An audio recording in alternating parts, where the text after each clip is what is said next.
For this video series, I'm revisiting every episode of the 1993 animated series Adventures of Sonic the Hedgehog.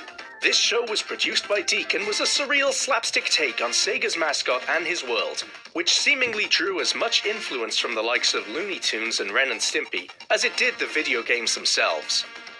As a kid, I didn't really like this ridiculous version of the Hedgehog with attitude. But maybe now, all these years later, I'll find something in it that I didn't back then. So join me as I revisit every episode with an abridged retelling of the story, followed by a review and a ranking, as I put together my definitive list of the best to worst episodes of The Adventures of Sonic the Hedgehog. Let's see how silly things get today as we dive into Episode 3, Lovesick Sonic. Our story begins with a strange-looking green woman in a state of distress. She's being pursued, as characters so often are in this series, by Robotnik's henchmen, Scratch and Grounder. And it seems they feel the best tool to use to catch her is a fishing rod. And a quick note here right out of the gate. Is it just me, or is the animation worse in this episode than the previous two? Or at the very least, the art directions changed to be more exaggerated and sillier. Anyway, with the woman captured, we then cut to the camp of our heroes, Sonic and Tails. They hear the woman's cries of distress when... Wait, sorry, I've got to stop again. Right, back to the animation. Look at how big Sonic's f***ing head is here. Yikes. Anyway, Sonic and Tails race off to help the woman, who we learn is supposed to be a hedgehog. We have ways of making you talk, Hedgehog. YouTube Premium is ad-free YouTube and YouTube Music Premium. Making you talk, Hedgehog. So Scratch and Grounder are interrogating her because presumably, as a hedgehog, she is likely to know where Sonic is, as he is also a hedgehog. She doesn't know, but he shows up anyway to save her, so it worked, I guess. Following some brief silliness involving Sonic in a photographer disguise and some glue, our blue boy saves the woman and takes her back to his camp, where she starts coming onto him hard. I heard you were speedy. I heard you were brave. I didn't know you'd be so handsome. Like, seriously, it's on a plate for Sonic. No doubt about it, she's looking to If you've seen this show before, you will know that this version of Sonic is a thirsty boy. He regularly hits on females, so sure enough, he falls for her advances immediately. Tails, on the other hand, is apprehensive and wants nothing to do with this woman. I hate dining outdoors. Oh. The sun can be ruinous to a girl's complexion. Bloody hell, she sounds like a pain in the arse already. I'm with Tails on this one. But Sonic is smitten. Perfect! Great. Sonic should have quit while we were ahead. All it needs is flowers. Flowers? Flowers. Look at this simp. He's known her for 2 seconds and she's already got him running off for anything she desires on a whim. And those flowers aren't good enough apparently, so she just throws them away. Too bad they're not Moby and Marvelous Marigoldias. What an arsehole. Ugh. We're back to some more wacky animation here. So, this difficult woman sends Sonic off on a series of silly tasks, beginning with a trip to the equator 2,000 miles away to find some very specific type of flower that she wants for some reason, leaving Tails behind to entertain her. She's named Breezy, I think, by the way. As mentioned, Sonic races off to the equator and stops by a map salesman, who is bizarrely reluctant to give him a map. But when he eventually does, he never takes any money for it. Instead, he warns Sonic to watch out for the angry alligators and to beware of a python and some cannibals. Something smells fishy here. So Sonic encounters these creatures and makes short work of the alligators and the python, but does end up getting captured by the cannibals. Are these cannibals? Like, they're pigs or warthogs or something. Some sort of hog. I'm not an expert. But surely eating a hedgehog would not be considered cannibal behavior to them? Maybe I'm wrong. Or maybe they just also eat anything, including other hogs. I don't have enough information to go on, but this is not your typical group of cannibals. Moving on, after a bit more nonsense, Sonic escapes from his situation and the cannibals explode for some reason. After all this fannying about, Sonic finally reaches the garden where the flowers Breezy wants for some reason are being grown. Unfortunately, he is informed by a rabbit tending to the garden that nobody ever returns from this weird place because, wait for it, a fire-breathing dragon won't let them return. And then the dragon appears and promptly attacks Sonic. Like, what in the actual was going on in the writer's room for this one? Sonic quickly defeats the dragon by setting its foot on fire, which in turn gets it attacked by an alligator. And he's then able to return to Breezy and Tails with these supposedly amazing flowers. Yet the moment he gets back to camp, she immediately gets shitty with him and starts moaning that he took too long to get them. She's also hungry, but won't eat Sonic and Tails' chili dogs. She'll only eat some fancy ones that Sonic has to go and collect from a place 6,000 miles away. And ignoring the mounting piles of red flags, Sonic once again races off, this time to get the fancy food. On the other side of the planet, and close to death, Sonic asks a polar bear for directions to the chili dog place, which he kindly provides. But after he leaves, the polar bear reveals that he is in cahoots with Dr. Robotnik. Dr. Robotnik, who has 3 toes on each foot in this universe, it seems. Ugh. Look at the animation here. What is going on in this episode? We soon learn from a phone call between Robotnik and the bear that Breezy is a secret agent for Dr. Robotnik, and she has him running all around the planet Mobius in order to knacker him out. This scene also marks the first time we see Robotnik's nipples in the series. The first of many times, I assume. Some other visual notes here. Ugh. Look at Grounder's gross old human hand. Why would Robotnik install that? Oh, here we see Robotnik has grown an extra toe on each foot since about 20 seconds earlier. He now has 4 on each foot, getting close to that magical number 5. Or 10 in total. There's so many bonkers expressions and huge exaggerated faces in this episode.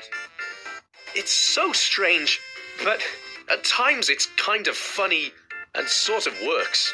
I mean, look here. Robotnik's huge. Next, we learn of Robotnik's plan, which is to send Sonic to a remote, dangerous part of the planet, while Robotnik, using his new Egomatic Tunnelizer and Town Terrorizer, floods a nearby town which he considers an eyesore on the view from his fortress. He wants to drown all the whatever these creatures are supposed to be, and turn the whole area into Lake Robotnik. A plan which seems a bit dark, and even Scratch and Grounder seem uneasy about the whole thing. But they are sent off to help deal with Sonic, while Robotnik goes out to drown the town alone. Welcome to Condo Cab! People would rather do anything than talk about money. Would you rather eat a ghost pepper or talk about your money? But they are sent off to help deal with Sonic, while Robotnik goes out to drown the town alone. Sorry, going back to these things for a second. I've never understood why they do this in this series. Why wouldn't the population of Mobius just be different animals like in the games? Or maybe the odd human here and there? Nature already did the designs for you. There's no need to draw this weird stuff. Also, I'm struggling to find game references in this episode, by the way. So let's be very generous and say this drilling machine could be inspired by the boss from Mystic Cave Zone. It's a stretch, and I think it's more likely this is just a generic drill machine. But let's give them this one. So Robotnik sets off to destroy the town. Nice of the animators to include labels here for clarity, by the way. And he's very confident of his victory, while Sonic is distracted. Back at camp, Breezy is bitching and moaning to Tails that Sonic is taking too long, when our blue boy, who temporarily turned into a snowman because why ever not, finally returns with the chili dog. But Breezy's not happy because it's too cold, so she then sends Sonic off yet again to buy a stove to heat the hot dog. With Sonic away, Tails finally calls Breezy out on her BS, only for her to attack him and throw him in a river. Scratch and Grounder then arrive at the camp to assist Breezy in setting what she calls a final trap for Sonic. Unsurprisingly, she starts being a massive arsehole to Scratch and Grounder too. She makes it clear that she's the one in charge of this mission. Elsewhere, Tails saves himself by flying after falling off a waterfall, and heads back to find out what Breezy's deal is. Back at the camp, the three villains are running through a ridiculous trap involving a treadmill and a magnet that will catch Sonic when he builds up enough static electricity or something? I'm not sure. I'm no expert, but the science doesn't sound very solid on this one. And there's also a backup trap too, just in case this weird first one fails. Grounder attempts to report to Robotnik via telephone that the trap is set when he discovers his phone line is down. So, in a dramatic twist, Breezy rips her chest open and uses her phone instead, revealing she is in fact a robot. Built by Robotnik, obviously. Tails sees all of this and races off to warn Sonic, but Sonic has pussy blindness, and his warning falls on deaf ears. Sonic is too smitten to hear him out. Sonic returns to Breezy, where in addition to giving her the chili dog, he also gives her a gift and a poem he's written for her. He's going above and beyond. Shortly afterwards, the ridiculous trap set by the villains is triggered, and it works. And a statically electrified Sonic is somehow drawn to a magnet and captured by Scratch and Grounder. I still don't think the science holds up, but what the hell. Off to the side, Breezy reads what has to be one of the shittest poems ever written, but it's still enough to win her heart. She realizes the error of her ways and rescues Sonic from the trap.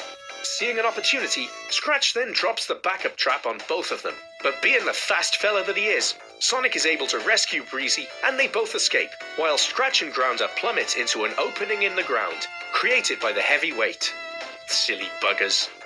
With about 45 seconds of the episode left to wrap everything up, Breezy hastily confesses to Sonic that she is a robot and reveals Robotnik's plan to flood the village with a reservoir. Sonic races off and quickly stops Robotnik by hooking a bungee cord to his drilling machine. Job done. Sometime later, we catch up with Sonic, who's moping around, when Tails arrives and hands him a poem written by Breezy, implying that they could be together someday, despite her being a robot. This perks Sonic right up, and the two pals race off. So there we go. Episode 3. It had very little to do with the Sonic video games. The Breezy character was annoying for most of the episode, and we started to see some weirdness creeping in with whatever these are. The animation was a bit dodgy, and I'm not convinced we needed to see Robotnik's nipples or occasionally three-toed feet either, truth be told. The pacing of the plot was a bit of a mess, with it wrapping up extremely quickly at the end, and the main trap didn't really make any sense. Some positives though. We saw a pretty evil take on Robotnik in this one, who was not only happy to drown an entire town, but even wanted to be the one to do it. And with Sonic in full-on simp mode for 95% of the episode, it gave Tails a bit more time to shine. So onto the ranking. I'm ranking these episodes based on how entertaining I found the episode as a whole, and how close it feels to the Sonic games of the era, as I don't like it when the show goes completely ridiculous with incredibly daft plots, and I don't like the gross-out stuff that occasionally crops up either. It's just a personal opinion, but I don't feel it fits with what Sonic is about.